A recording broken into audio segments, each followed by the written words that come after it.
டிராவல்னு சொல்லும்போது ஞாபகம் வருது. ம். பையா படத்துல பூங்காற்றேன்னு ஒரு பாட்டு இருக்குல்ல. அதுல வந்து வழிப்போக்கன் போனாலும் பாதையில் காலடி தடம் இருக்கும்.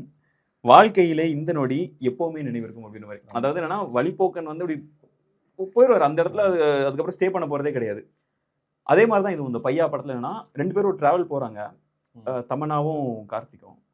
கார்த்திக் வந்து தெரியும் இந்த தமன்னா வந்து அவங்களோட நீண்ட நாள் இருக்க போறது கிடையாதுன்ட்டு. ஆமா. இது ஒரு சின்ன பயணம். இந்த பயணம் முடிஞ்சு தமன்னா வந்து அவங்களோட வழியில போறாங்க. கார்த்தி வந்து இவரோட வழியில போறாரு. அந்த இத எப்படி சொல்றாங்க பாரு. வழிப்போக்கன் போனாலும் அந்த காலடி தடம் வந்து அந்த நிலத்துல அப்படியே இருக்கும். அந்த வழிப்போக்கன் வந்து அந்த இடத்துல இருக்க போறதில்ல. ஸ்டே பண்ண போறதில்ல. அவர் பாட்டுல அந்த மூவ்ல தான் இருக்க போறாரு அப்படிங்கும்போது அந்த காலடி தடம் அந்த பாதையில எப்படி இருக்குமோ அதே மாதிரி என் வாழ்க்கையில நீ இருந்த இந்த நொடி வந்து கடைசி வரைக்கும் நினைவு இருக்கும் அப்படின்ற மாதிரி. சார் என்ன ஒரு அழகான ஒரு மெட்டவர். நீ சொன்ன தெரியுமா அந்த டிராவல்ல தான் பண்றாரு அப்படின் போது எனக்கு இந்த வழிப்போக்கன் இந்த ஒரு அது மாதிரி ஏதேதோ ஊர் தாண்டி ஏராளம் பேர் தாண்டி போகின்றேன் அப்படின்னு.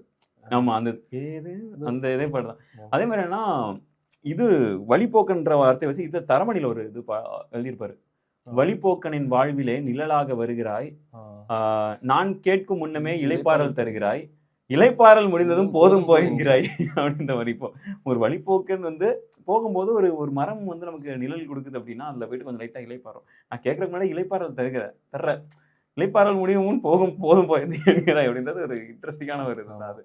ஏன்னா அந்த அவனுக்கு வந்து ஓகே அந்த ஆல்தியா ஜான்சனோட ஒரு இது ஓகே கிடைச்சிருச்சு ரைட் அவ்வளவுதான் செட்டில் ஆயிடலாம் அப்படின்னு நினைக்கும் போது அந்த ஒரு பிரிவுன்ற ஒன்று இந்த ஒரு பிரிவுன்ற 2 பேருக்குமான ஒரு இது வந்துட்டே இருக்கு. அது செட்டில் ஆகலாம் அப்படின்னு நினைக்கும் போது இவரோட அந்த டாக்ஸிசிட்டி பிரபாகரோட டாக்ஸிசிட்டி வந்து இல்ல செட்டு கிடையாது கிளம்பு அப்படின்னு சொல்லிட்டு விரட்டி விடுவாங்க. அது